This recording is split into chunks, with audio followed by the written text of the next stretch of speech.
Colonial Sports Center.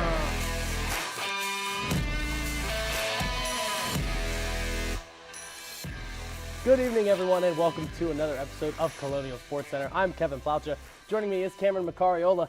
Cam, we got a nice deserved break over the Thanksgiving holiday, but we are back, and despite the students not being on campus last week, it has been an action-packed last week and a half in Colonial sports. Yeah, thankful to be back and thankful for the sports that we saw over the break. Let's hop right into it.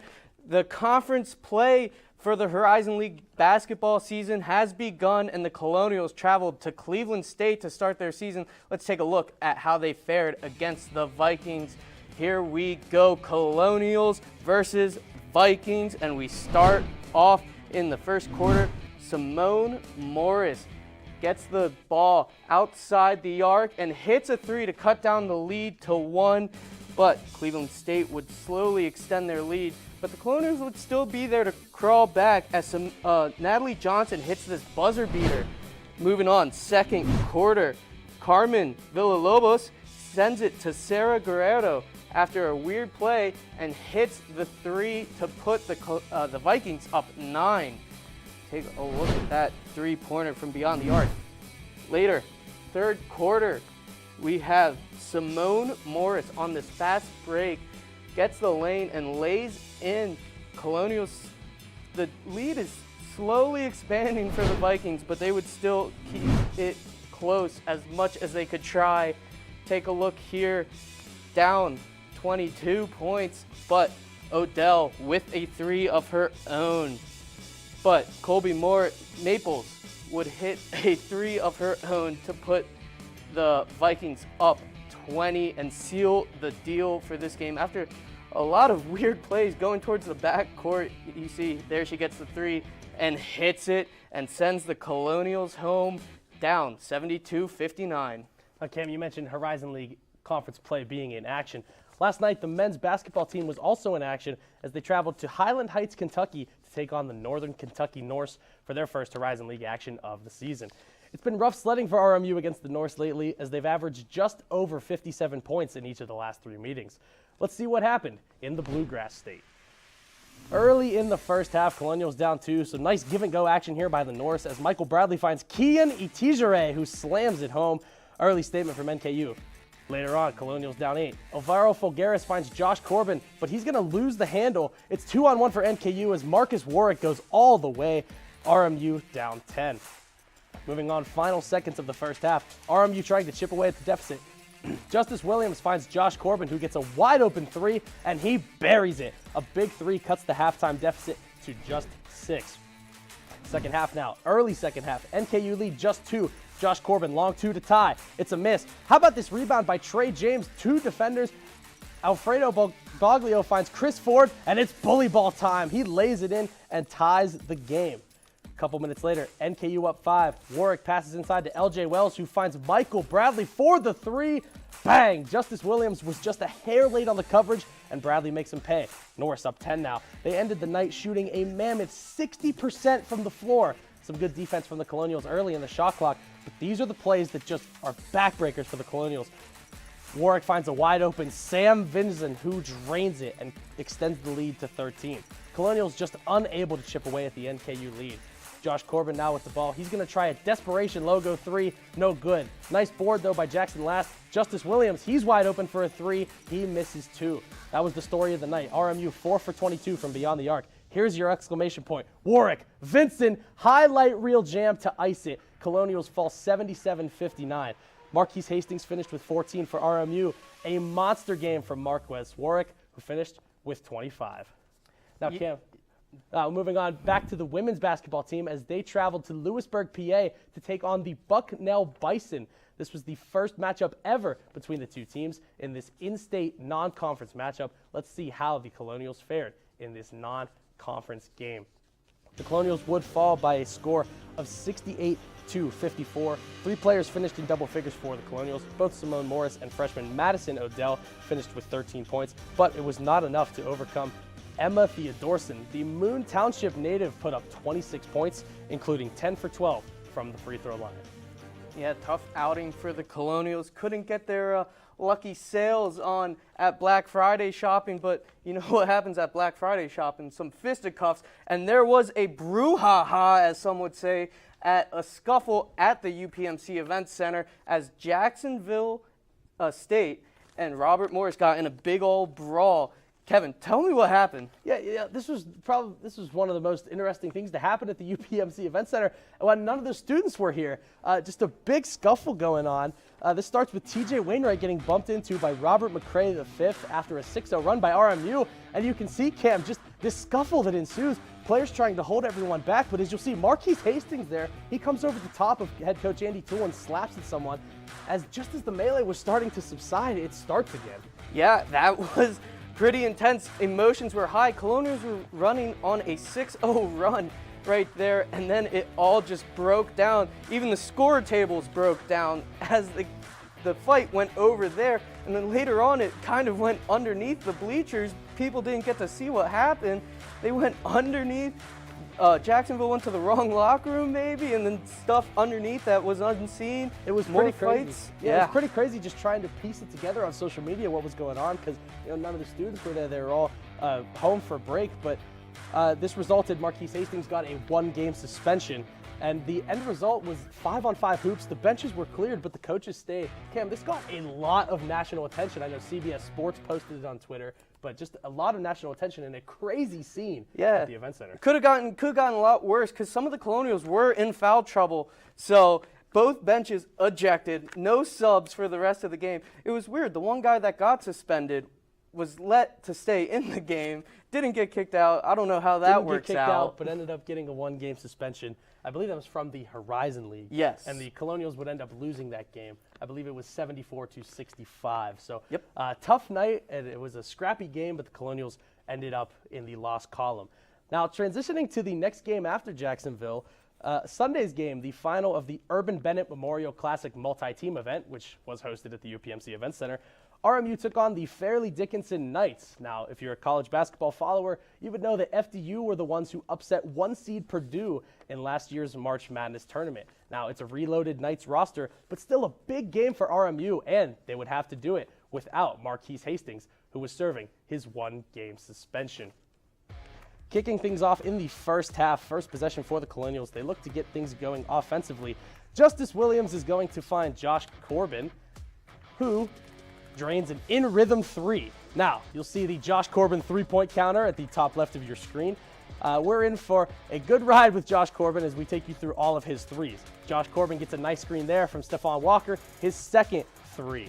Colonials down 1. Jackson Last finds Corbin in the corner, the right corner this time, and it's good. His 3rd triple. The Colonials retake the lead. RMU on a little bit of a run, up 8.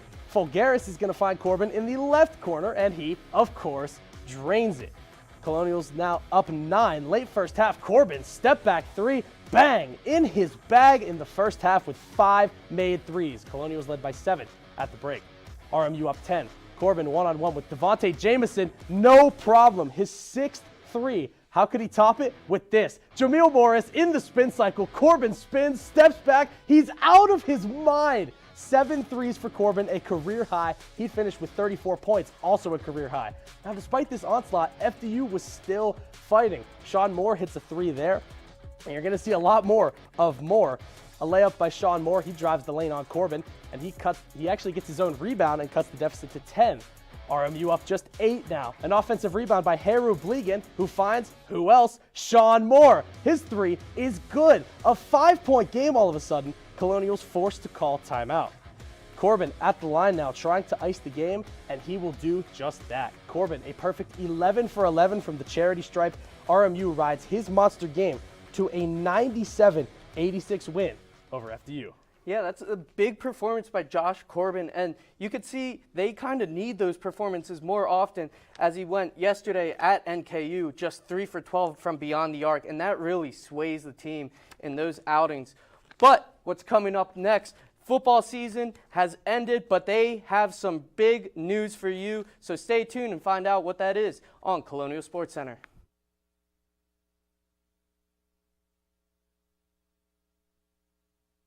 Refugees have been forced from their homes, but you can make a difference. Turn disruption and despair to hope and opportunity. Even small amounts make a big difference. Provide shelter, support, or jobs in your community. The more we understand, the greater sense of belonging we create. Act now. Visit supportcrisisrelief.org. Where are they? Shouldn't they be here by now? Now gotta be here, guys. Like, for real. Oh my God, Nate! Isn't it Thursday? Oh crap.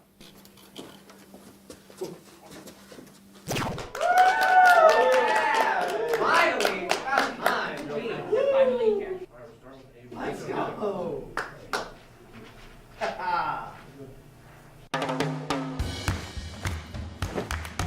I don't want to talk about it.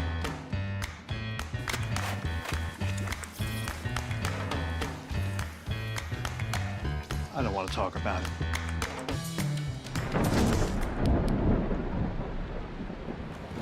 Families don't have to talk about everything, but they should talk about how to plan for an emergency. Get tips and resources to make your family's emergency plan. Welcome back to Colonial Sports Center. Kevin, the big news in football, Colonial's football is on the move, back reuniting with the NEC Northeast Conference. What does that mean for the football team? It's some big news, Cam, because obviously it's going to help with travel a lot because in the Big South/OVC, they were traveling a lot to different schools, and they're going to be able to reunite some of their key rivalries that they've had throughout the years. And, Cam, we've seen this team have a lot of success in the NEC in past seasons. Yeah, and we're going to break down that more with Melina Kniff, Sam Goldberg, and Amir Keasley to talk more about this move to the NEC. Thanks so much, Cam. Hi, guys. How are you today? Can't complain. Can't complain. Perfect. As you know, Robert Morris was a founding member of the Northeast Conference, the NEC, and they left in 2019. Sam, I'm going to go to you. Do you think this will be a good move for the program? As a famous singer, Macklemore says, "Back like I never left." I really like this move for the Colonials going back to the NEC. They should have never left to begin with. I personally think that that this move really will help again, as Kevin said, with travel, and the students can really focus more less on traveling 10 hours plus in a bus and stuff like that. It's not fun being in a bus for 10 plus hours. So it's a really great move for the program. And again, I think they should have never left the NEC. Honestly, Sam, I couldn't agree with you more. Them leaving the NEC, I don't really understand. Yeah, I don't really understand the decision behind that.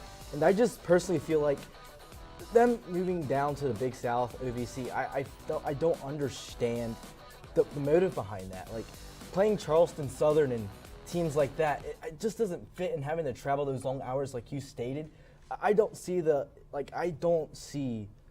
what the big deal about that was. Mm-hmm. We even see the Robert Morris lacrosse team move for a similar reason to that. So I personally just think that they should have just stayed in the NEC. That would have made things 10 times better. Mm-hmm. And Coach Bernard Clark, he was new to the conference. He started his year when they switched over, and they are facing new opponents. It's not the same as it was in the Big South. Amir, what do you think is going to be the best rivalry? What are you most excited to see team-wise? Like, who do you think RMU is going to match up with? I'm excited to see Robert Morris play against the crosstown team, the Duquesne Dukes.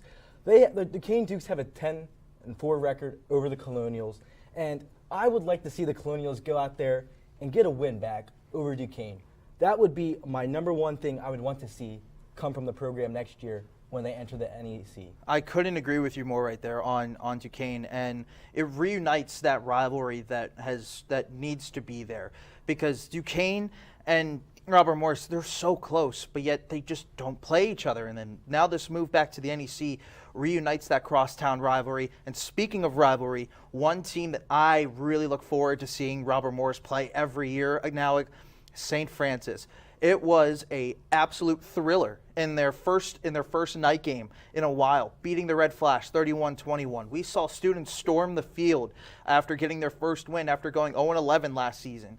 It was a well-played game. It was chippy, and that rivalry between Robert Morris and St. Francis is something that I cannot wait to see every single year. It should be interesting. I know our women's basketball team played St. Francis, and I would like to see us, just go out there and smack them in the mouth a few times. It would be awesome to see. Going off of that, this is just a sub-question. Do you think that these rivalries will help with putting people in seats and getting more people to come to the Joe Walton Stadium? Oh, absolutely. It's one way to market. It's a way to market your team. It's a way to market the brand of Robert Morris football. Hey, we have a rivalry game coming up, so come out, support us, cheer, get loud. It's a great way to really bolster what students here on the campus call Tailgate Alley. It's a way to get the atmosphere back that this football program has so desperately needed. I agree. The football team, they need a big crowd behind them so they can get that motivation. I know those football players, they felt like they were on top of the world after they beat St. Francis the first time earlier in the year. And come on, who does not love a crowd?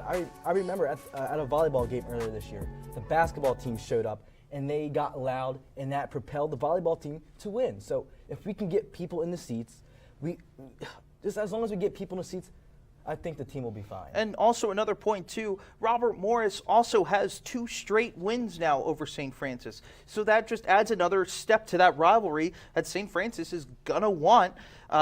It's just gonna want some revenge. Robert Morris has won 2 straight against them so far. So I can't wait to see these rivalries reunited when Robert Morris joins the NEC next season. It should be great to see.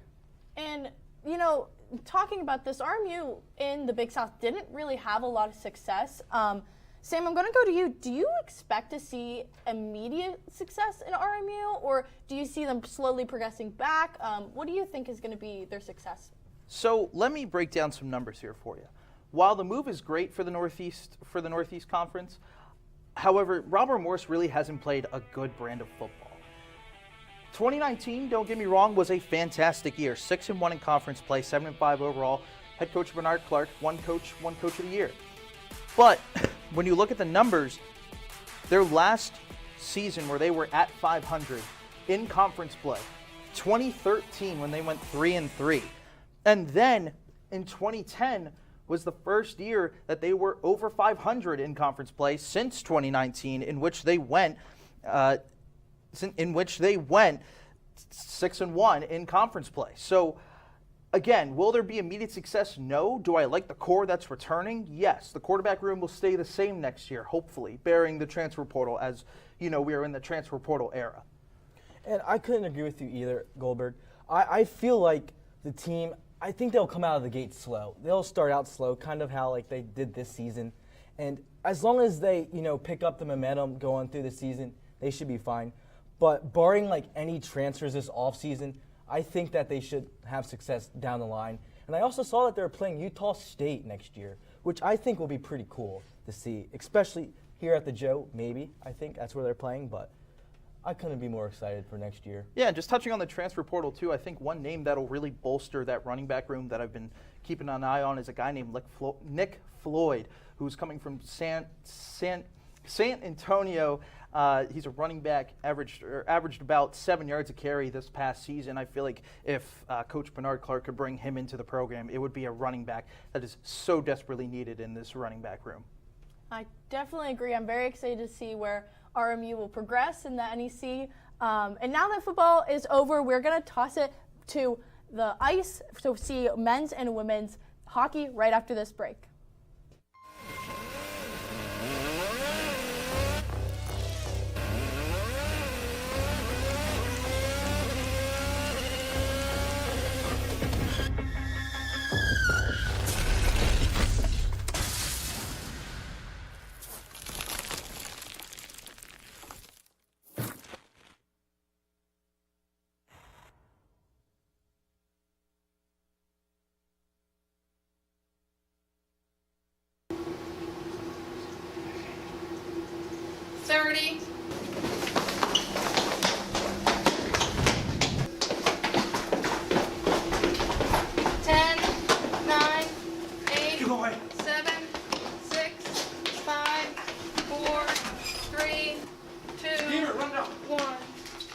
Welcome back to Colonial Sports Center.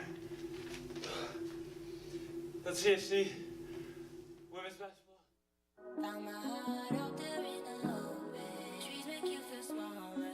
Can't help but get lost again. If I need a break, know where I'm going. Where the water's flowing, I'd rather be floating. If it's something I can count on to be free. Feel the beat of nature at a park or forest near you. Find a forest and music inspired by nature at discovertheforest.org. Welcome back to Colonial Sports Center. So as Melina mentioned before the break, we're going to move to the ice as the women's hockey team, both the hockey teams were in action over the Thanksgiving holiday. But we will start with the women's hockey team. They were in their opening match of the Smashville Showcase in Nashville, Tennessee. The Colonials took on Boston U in the opening game of that tournament. Let's see how the Colonials fared against Boston.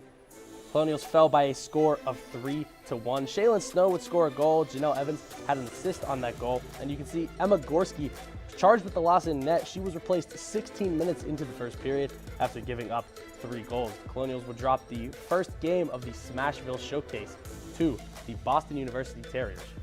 Game 2 of the Smashville Classic saw the Colonials taking on Minnesota Mankato. Let's see how they fared in this second game of the Smashville matchup, and it did not go in their favor. 5-1 Mavericks. Sydney Langseth with 2 goals and assists powered her way by the Colonials. You see, Jersey Phillips got the first goal for the Colonials. Colonials went up 1-0 5 minutes into the game. Maggie Hatch dealt the loss, but had a stellar 50-save performance on the day. Tough weekend in Nashville, Tennessee for the Colonials. A big travel weekend last weekend for the women's team. The men's team had the luxury of staying home for the holiday weekend. This was also last Friday, so a big Black Friday for the Colonials hockey teams. They were looking to break their 3-game losing streak as the men's team stayed home as they took on Sacred Heart. How did the men's team fare? Could they fare better than the women's team did? We will find out. The men's team would fall by a score of 4-2 to the Sacred Heart Pioneers. Kevin Lombardi and John Jaworski both tallied goals and assists for Sacred Heart. Cade Townend had a goal for the Colonials. Walter Zacher with 2 assists. And Chad Veltri, despite the loss, still posted 27 saves, but he allowed 3 goals.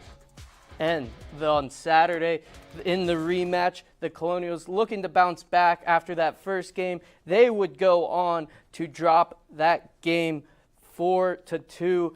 Let's take a look at some of the stats of that game, 3-1. The Colonials would jump out to an early 1-0 lead, and George Kratiris would score that goal early, but the Pioneers would capitalize and be on the back of Chase Clark, the 6'6" goaltender, drafted by the Washington Capitals in the 5th round. Take a look, Chad Veltri, 17 saves, dealt the loss, and Walter Zacher had a good weekend for himself, got a goal and an assist, first points of his young career. But tough weekend for the Colonials, dropping to 0-2. Now, when we come back here on Colonial Sports Center, it's time for, well, Cam, it's our favorite, top plays of the week in Colonial Sports, and you'll see our games to watch. Don't go anywhere on CSC. Do you want to meet a family with a transgender kid? Here we are. Max loves to do backflips. Max loves to play his ukulele. Max loves to just be a kid and just be himself. When I found out I was pregnant, all I really wanted was a happy, healthy, whole child. And that's what I got. I think it's really important for people to know that trans kids don't have a political agenda. They are just kids. Like any parent, we love our kids unconditionally, and we will never stop fighting for them. Stand with us. Protect our families. Wait! Not in the toilet!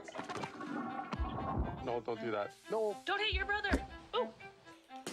Not again. What did I tell you about playing in the mud? Raffy, not so close to the pool. Wait! Frankie, happy. What are you doing? We told you never to touch the gun! I'm sorry, I didn't think it was that big of a deal. You could have hurt yourself! Safely store your guns. Unload, lock, and away from ammo.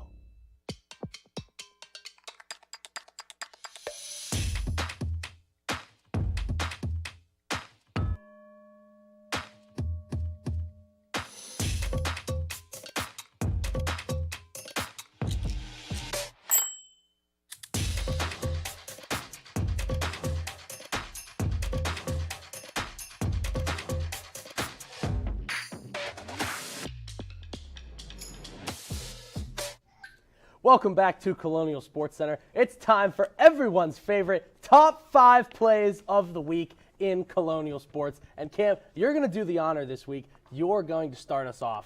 Gentlemen, start your engines. Here we go. Top 5 plays. We go. Number 5, we're on Clearview Ice Arena. We're going to see the Colonials on the Chick-fil-A power play. And you'll see a little bit of a miscue here. They work the puck down low and then pass it right to Zacher, but he whiffs on the shot, but Dallas Tulloch is there to punch it home through the 5-hole of Chase Clark, and the Colonials make it a 2-1 game on that. Take another look at this little fluke play, but if you ask Zacher, he tried that. That's exactly part of his plan. Absolutely. Right place, right time there as the Colonials strike and score that goal. Number 4, we're at the UPMC Event Center.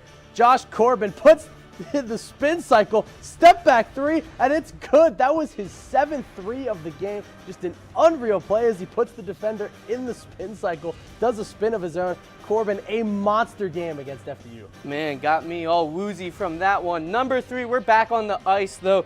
George Kratiris going down the wing, throws it in front. Cade Townend with the goal there. I don't even know how it got in, so we're going to need to take a closer look at this one. You see Townend driving the net, gets the backhand on it, and just underneath the glove, over the pad, right through that little spot, finding its way. Colonial score on that one. Number 2, back at the Event Center versus FDU. Alvaro Folgueras gets the ball, and he lobs it up to Stephon Walker, who throws it down on his head. A fantastic assist by Folgueras to Walker. He struggled against NKU, but he had a really nice game against FDU. Good Oop City action, but we go back once again on the ice. George Kratiris, we've said him a ton of times. There's his goal, opening the scoring of this game against Sacred Heart. Look at the speed. He was flying out there that night. Goes 5-hole, 6'6" goalie. The lower half's going to be open at some point, and that is a beautiful goal and a beautiful number 1 play. That's right, Cam. Those were your top 5 plays of the week, but we're going to move forward. We've got some games to watch for the next weekend or week in Colonial Sports. Cam, I'm going to let you go first. Well, my game to watch is a patented CHA matchup as the Colonials head over to State College Pagula Ice Arena, a beautiful facility, to take on the Nittany Lions. And this is a matchup between the top 2 teams in the CHA. Colonials 4-2, Penn State 5-1. Shaylin Snow is my player to watch. 6 goals, 3 assists, 9 points so far through the season. And Tessa Janke has been unbelievable for the Nittany Lions so far to start the season. Only a sophomore, and she has had 3 goals, 4 assists, 7 points. Plaucha, how about you? Well, for me, Cam, we're going to go back to the UPMC Event Center. I know we've mentioned it a ton in the last 2 minutes, but RMU men's basketball versus Youngstown State, a huge game. Last time, RMU beat Youngstown State by 19 points. It was a beatdown big enough that John Rothstein even tweeted about Robert Morris. My player to watch is Stephon Walker. He posted just 4 points in the loss to NKU. He was 0 for 8 from the floor. I think he rebounds in a huge way against the Penguins, and sometimes the Colonials are a little bit live by the 3, die by the 3. A player that is absolutely like that is Brandon Rush, my Youngstown State player to watch.